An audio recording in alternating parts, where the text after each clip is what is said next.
فقط برای امروز، شنبه 6 دی ماه. خداوند میتواند سلامت عقل را به ما بازگرداند. فرایند به باور رسیدن سلامت عقل را به ما باز میگرداند. قدرت لازم برای به عمل درآوردن از این باور نشأت میگیرد. کتاب پایه.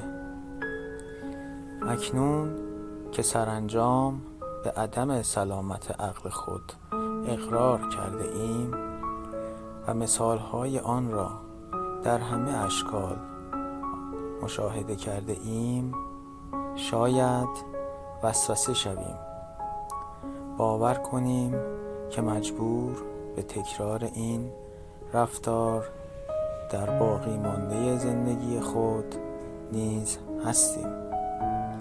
درست همانطور که تصور می کردیم اعتیاد فعال ناامید کننده است و ما هرگز پاک نمی شویم.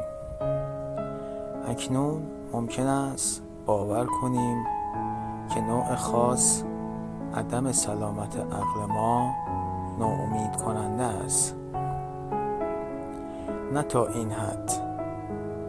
می دانیم که رهایی از اعتیاد فعال را مدیون لطف خداوندی مهربان هستیم.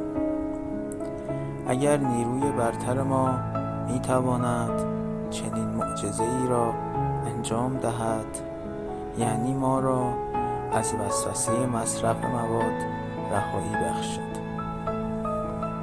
مطمئناً این نیرو می تواند عدم سلامت عقل ما را در همه اشکال آن برطرف نماید. اگر درباره این مسئله تردید داریم، تنها باید درباره سلامت عقلی که اکنون به زندگی ما بازگردانده شده فکر کنیم. شاید کنترل کارت‌های اعتباری خود را از دست داده باشیم، اما سلامت عقل وقتی باز می‌گردد که شکست را بپذیریم و همه آنها را پاره کنیم. شاید احساس تنهایی می‌کرده ایم و می‌خواهیم به دیدن رفقای مصرف کننده و قدیمی خود برویم. رفتن به دیدار راهنما به جای این کار عمل معقولانه تری است.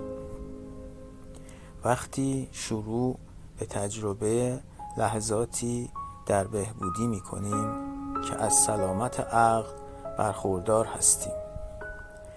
عدم سلامت عقل ناشی از اعتیاد به گذشته عقب نشینی می کند و دور و محو می گردد.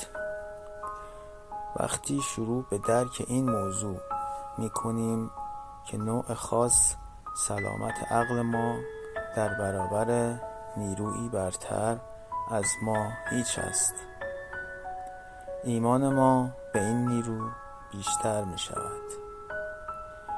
فقط برای امروز.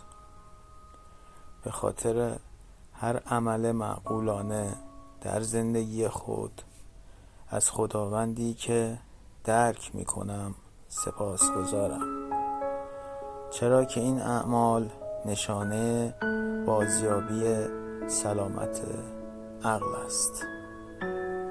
این صدای انعی است.